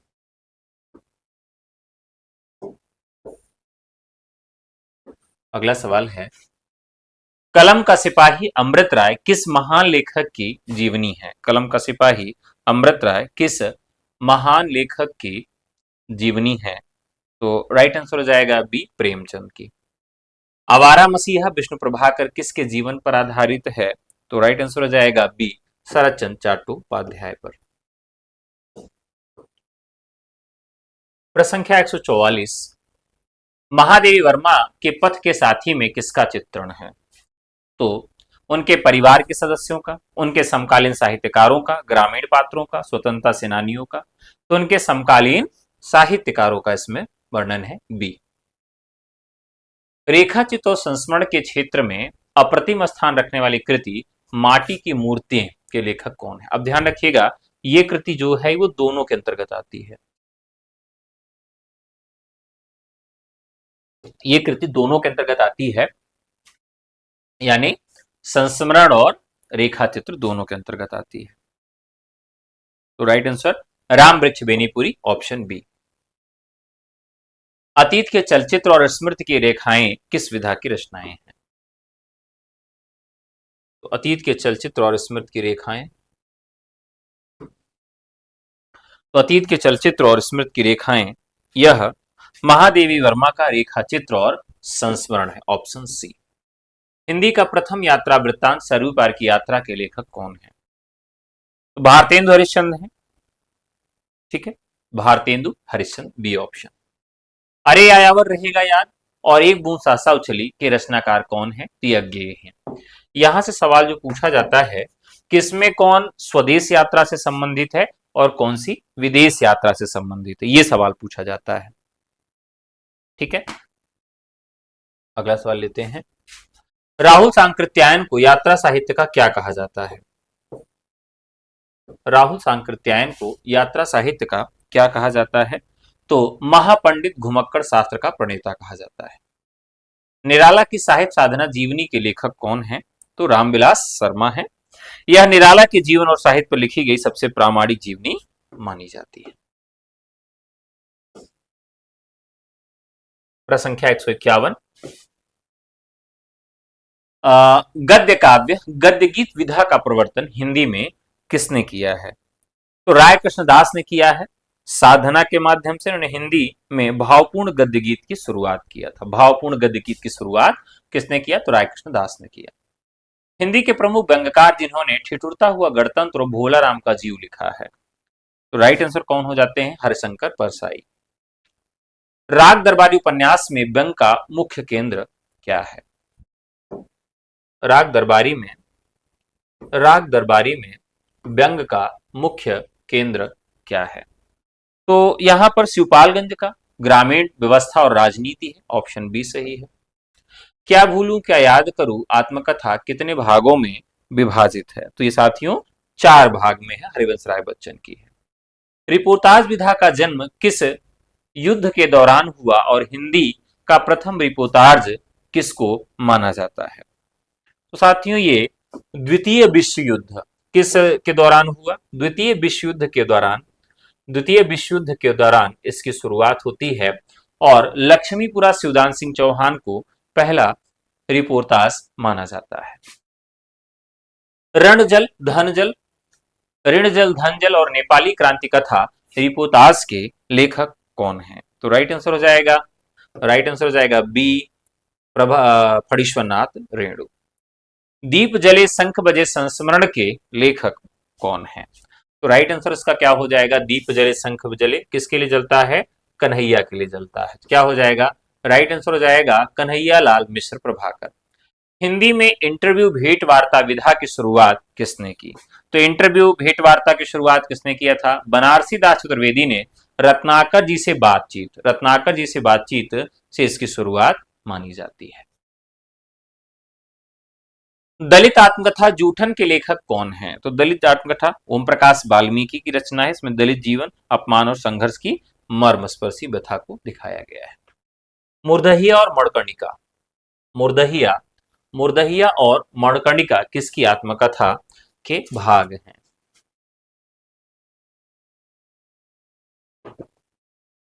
मुर्दहिया और मणकर्णिका तुलसीराम, बी ऑप्शन। व्यंग्यकार शरद जोशी की प्रसिद्ध रचना कौन सी है? तो जीप पर सवार इल्लियां, पगडंडियों का जमाना, विकलांग श्रद्धा का दौर। तो शरद जोशी का क्या हो जाएगा? जीप पर सवार इल्लियां। प्रश्न संख्या 162। सवाल क्या है कि रेखा चित्र विधा की पहली पुस्तक पद्म पराग के लेखक कौन है? राइट आंसर हो जाएगा पद्म सिंह शर्मा। बोलती प्रतिमा श्रीराम शर्मा किस विधा की रचना है? तो यह संस्मरण और रेखा चित्र विधा की रचना है। स्त्री आत्मकथा कस्तूरी कुंडल बसे की लेखिका कौन है? कस्तूरी कुंडल बसे की लेखिका कौन है? कस्तूरी कुंडल बसे और गुड़िया भीतर गुड़िया, इन दोनों की कौन है? मैत्रेयी पुष्पा है। राइट आंसर कौन हो जाएगा? मैत्रेयी पुष्पा। अगला सवाल है अन्या से अनन्या प्रभा खेतान किस विधा की चर्चित कृति है? तो राइट आंसर हो जाएगा बी आत्मकथा। पत्र साहित्य के अंतर्गत पंत के 200 पत्र बच्चन के नाम का संपादन किसने किया था? बहुत महत्वपूर्ण है। तो ये ऑप्शन बी हरिवंश राय बच्चन का। इसको फिर से देख लीजिएगा। पत्र साहित्य के अंतर्गत पंत के 200 पत्र बच्चन के नाम का संपादन किसने किया? हरिवंश राय बच्चन ने किया। डायरी विधा की पहली महत्वपूर्ण पुस्तक कौन सी है? तो डायरी विधा की पहली महत्वपूर्ण पुस्तक कौन सी है? डॉक्टर धीरेन्द्र वर्मा की यह हिंदी की पहली व्यवस्थित डायरी मानी जाती है जो उनके छात्र जीवन पर आधारित है। पैर में पंख बांधकर यात्रा साहित्य के लेखक कौन है? तो राइट आंसर हो जाएगा रामवृक्ष बेनीपुरी, बी।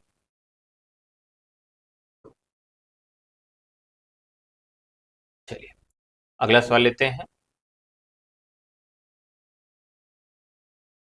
आखिरी चट्टान तक मोहन राकेश किस विधा की रचना है? साथियों आपको बता दें कि कल आप लोगों का 5 PM पर इसी चैनल यानी टीजीटी पीजीटी एकेडमी पर एक वन लाइनर प्रश्नोत्तरी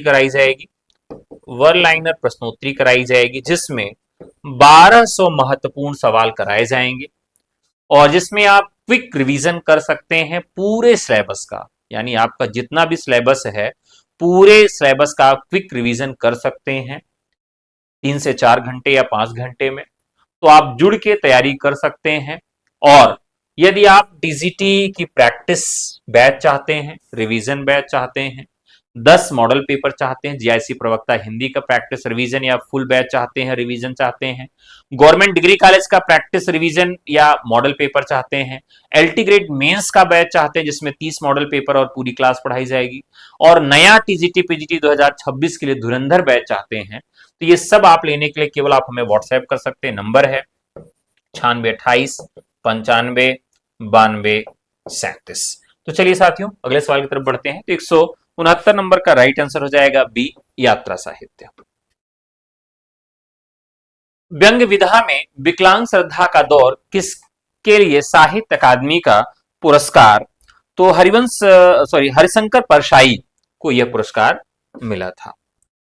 तो अगला सवाल है, गद्य काव्य की रचना के अंतर्गत के लेखक कौन है, यानी गद्य काव्य की रचना अंतर्नाद। सवाल क्या है, गद्य काव्य रचना अंतर्नाद के लेखक कौन है, गद्य काव्य रचना अंतर्नाद के लेखक कौन है। हाँ, दीपक नोएडा। अरे भाई हमारी कोई मैम नहीं है यार, शादी नहीं हुई यार, आप लोग रोज याद दिला दिला के दुखी कर देते हो कि मेरी शादी नहीं हुई है। ठीक है,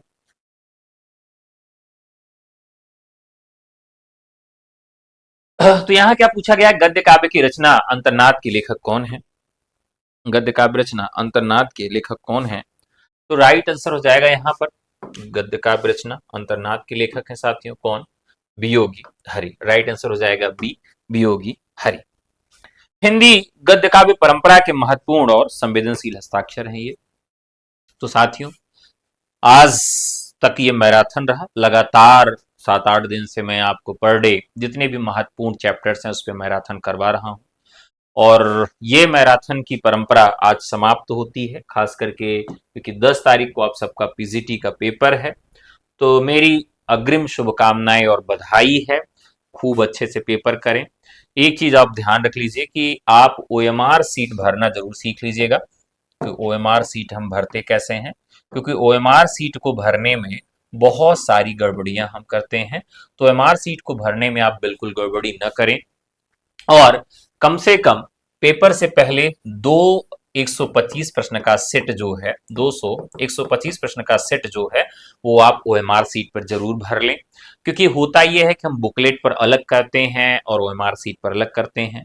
उससे भी बड़ी गलती जो होती है कि हम अपने बगल वाले को ज्यादा महान और बुद्धिमान मान लेते हैं, वो जो बताता है वो लगा देते हैं। तो आपने जितना पढ़ा है, आपको जितना आता है वो ज्यादा सही है, दूसरे के भरोसे मत रहिएगा। ठीक है, इसके अलावा ओवर कॉन्फिडेंस में नहीं रहना, कॉन्फिडेंस में रहना है। जब भी हम सवाल को सॉल्व करते हैं, मान लीजिए हमने इसका नियम क्या होता है सॉल्व करने का, हमने सवाल नंबर 1 से सवाल नंबर 125 तक अपने ओएमआर सीट पर भरा नहीं है, केवल हमने बुकलेट पर टिक मार दिया।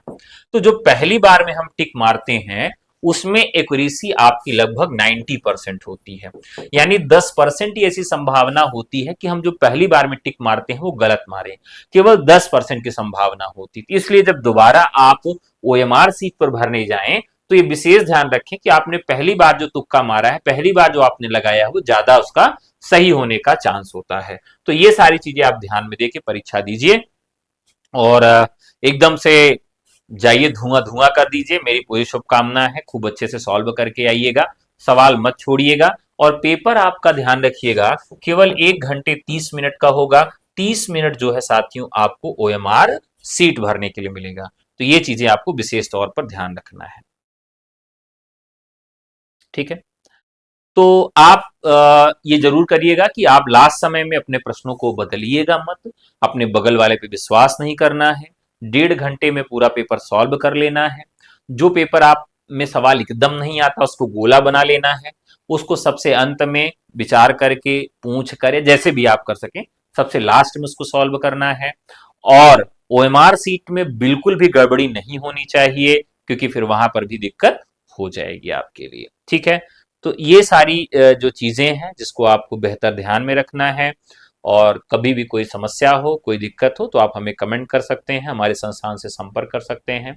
प्रयागराज में इसका सेंटर है, वो अपना सेंटर हमें कमेंट बॉक्स में बता देगा, तो हमारी टीम आपके सेंटर पर पहुंच जाएगी, आपसे मुलाकात भी करेगी, आपको पानी भी पिलाएगी और कुछ गिफ्ट भी हम आपको देंगे। तो चलिए आज की यात्रा यहीं तक। खूब शुभकामनाएं, अग्रिम बधाई, ईश्वर से प्रार्थना है कि आप सबका चयन हो जाए। धन्यवाद।